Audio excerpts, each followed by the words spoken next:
పిచ్చిగాని చచ్చిపోయినాడు. ఊరికి పోదాం పదా. పిచ్చిగాని పట్టిందమ్మా నాన్న ఎదురుగా పెట్టుకొని.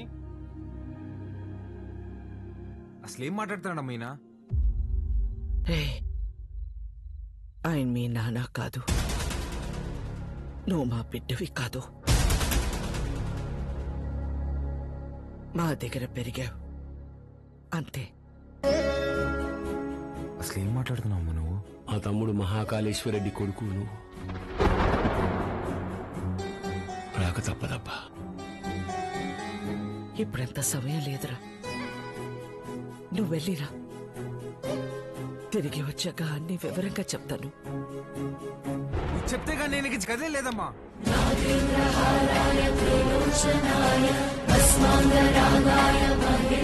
మాట మాట్లాడకుండా వెళ్ళకపోతే నా మీద ఉంటే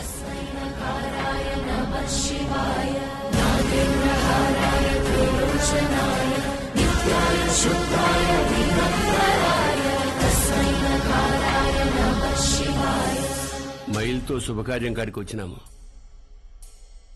మా మైల్ మీకు అంటకూడదని నిన్ను నీ వాళ్ళని ముట్టకుండా పోతుండా.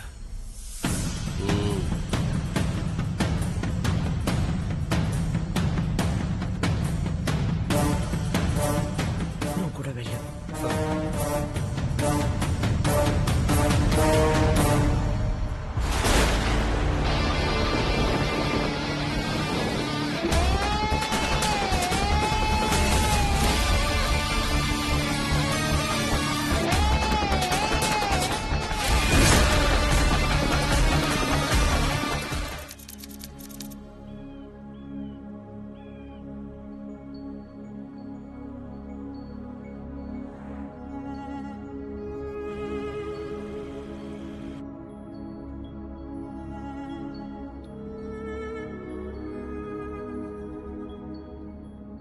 రే బండి పక్కది. అట్నయ్యా. రుద్రా దిగు.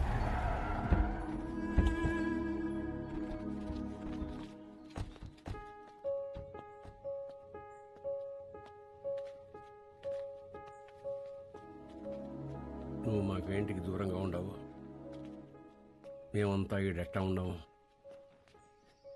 నీకు తెలవాలా? ఏడాది తిరగని బిడ్డవి నన్ను తీసుకొని మీ అమ్మనైనా పోతా ఉంటే కారుకి యాక్సిడెంట్ అయినది. మీ నాయన కోమాలకు పోయినాడు. మీ అమ్మ సావు బతుకులు నడుముండిపోయినది. ఇది యాక్సిడెంట్ కాదు, మా ఆయన మీద లేదా సంవత్సరం నిండిన నా కొడుకు మీద జరిగిన దాడి. ఆ భయంతో నిన్నైనా కాపాడుకోవాలని నా కాడ మాట తీసుకొని తన చిన్ననాటి స్నేహితురాలకిచ్చి నిన్ను పంపించేసినది. కొన్నాళ్ళకి కోమా నుంచి బయటకు వచ్చిన మీ నాయనకి మీ అమ్మతో పాటు నువ్వు కూడా చచ్చిపోయినావు అని చెప్పి అబద్ధం చెప్పినాను. ఈడ రెండు వర్గాలు ఉన్నాయి. ఓ పక్క అన్యాయం అరాచకం ఉంటే ఇంకో పక్క దాన్ని ఎదిరించేదానికి మీ నాయన ఉండేవాడు. నీకు ముందు మీ నాయన గురించి చెప్పాలా?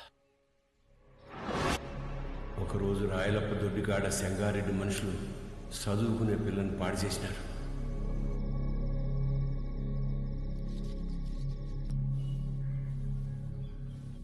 ఒక పని చేస్తా, రేపు స్టేషన్ కాడికి అనుమానితుని పిలిపిస్తా.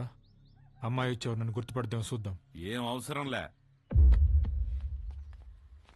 ఏంపా నన్ను పాడు చేసింది ఎవరని ఆయమ్మే వచ్చి ఎత్తుకోవాలనా? ఏం ఉద్యోగాలు ఎలగబెడతాంటారు? యా కేసు వద్దు. పాండి పట్టాబి పంపించిల్ని. ఏంటికమ్మా బాధపడతాడో? ప్రమేయం లేకుండా పాడైన ప్రతి బిడ్డ లేపాక్షి గుళ్ళో భద్రకాళ్లంతా పవిత్రంగా ఉన్నట్టు లెక్క.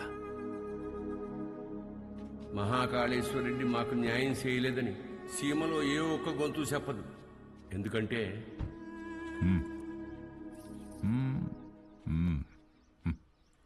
పొమ్మ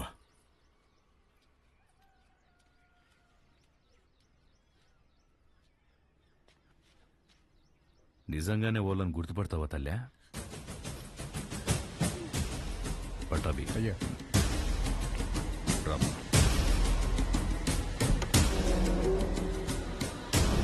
ఎంతో ఆలోచించే మీ నాయన ఒకే ఒక తప్పు చేసినాడు.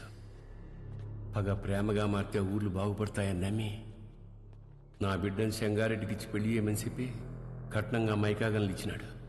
యాడ్నో ఊరోతులుండే గనుల్ని పొలిమేర కాడుండే గుడి దాకా తవ్వుకొచ్చేసినాడు.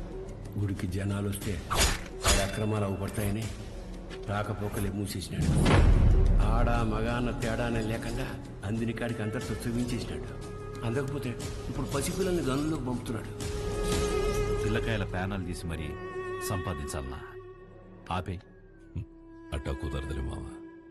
కట్నం కింద నేనే గన్లిచ్చిన తిరిగి వెనక్కి లాక్కునేంత దూరం తేబాకు. ఆపేయ్. మీ అమ్మకి జరిగినట్టే మీ నాయనది కూడా యాక్సిడెంట్ అనే అనుకుంటున్నావు. నిజమేందో ఆ దేవునికే తెలియాలా. వాళ్ళిద్దరికి జరిగింది యాక్సిడెంట్ కాదని నాకు తెలిసే లోపే నన్ను ఇక్కడి నుంచి పంపించేయండి.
పటాబి, అయ్యా మీ దాయిలు నాయన గది చూపించు.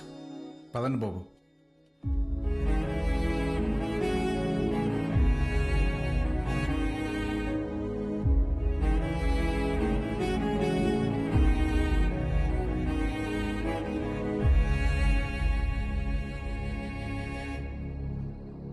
మా చూసుకోమా, నేను ఈ అనిల్ అమ్మని ఆదానే కొడుకునేంటమ్మా తెచ్చి పెంచుకుంటున్నారేమో.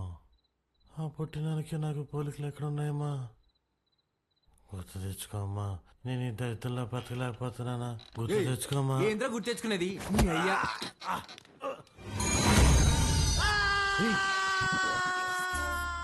కాఫీ అండి. అర్ధరాత్రి లేపి కాఫీ అంటావేంట తట్టుకే మొహోడా. తెల్లారితో 5 అయింది.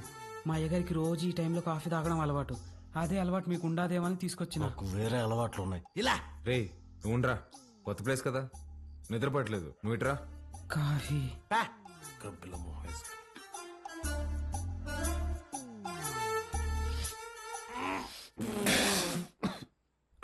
ఏంట్రా ఇది? ఈ ఆపాకు కాఫీ అయ్యా. అయ్యగారు రోజు ఇదే తాగుతారు. చూడు సత్తి. చూడు సత్తి, నాకు మీ అయ్యగారు చాలా తేడాలు ఉంటాయి. ముందే ప్రిపేర్ అయ్యండు, లేదంటే మళ్ళీ డిసప్పాయింట్ అవుతావు. అయ్యగారు కూడా అచ్చు ఇలాగే తాగేవారు. రే సుధా, భూమి మీద నీళ్ళు ఎవడైనా ఇలాగే తాగుతాడు కదరా. రేయ్, నువ్వేమన్నా మధ్య ముక్కుదా తాగుతావా? మీరు రాత్రి కూడా ఏం తినలేదు. టిఫిన్ రెడీగా ఉండాలి, రండి తిందురు. చాలా పెద్దమ్మా. కొంచెం నాకు కూడా. తిన్నానా? చాలమ్మా. తిను.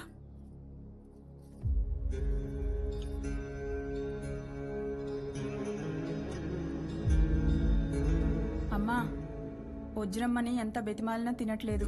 నిన్నటి నుంచి ఏడుస్తానే ఉండాది.